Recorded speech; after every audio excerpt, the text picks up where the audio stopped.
छाटणी करावं. असं काही द्राक्षासारखी दोनदा आणि तीनदा छाटणी करायची गरज नाही.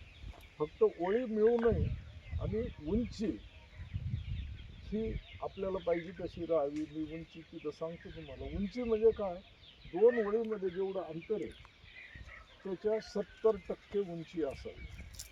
दोन ओळीमध्ये तुमचं 12 फूट अंतर नाही, बारीसाठी 84, 8.5 फुटाच्या वर उंची जाऊ नये.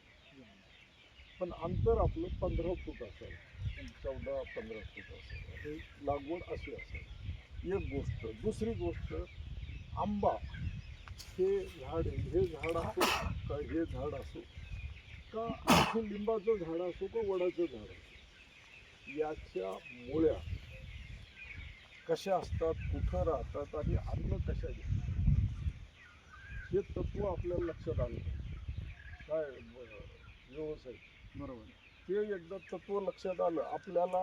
मी मग चर्चा केली की तुमचं सोयाबीन, कापूस हे जे पिकं करतो आपण, याचं सगळं शास्त्रीय गोष्टी आपल्याला माहीत असतात, सगळ्या तुमच्यातर्फे येतात. मी तुझं कशासाठी सांगितली की झाडाची मुळं कुठं असतं, अन्न घेणारी मुळं कुठं असतं आणि किती खोलपर्यंत.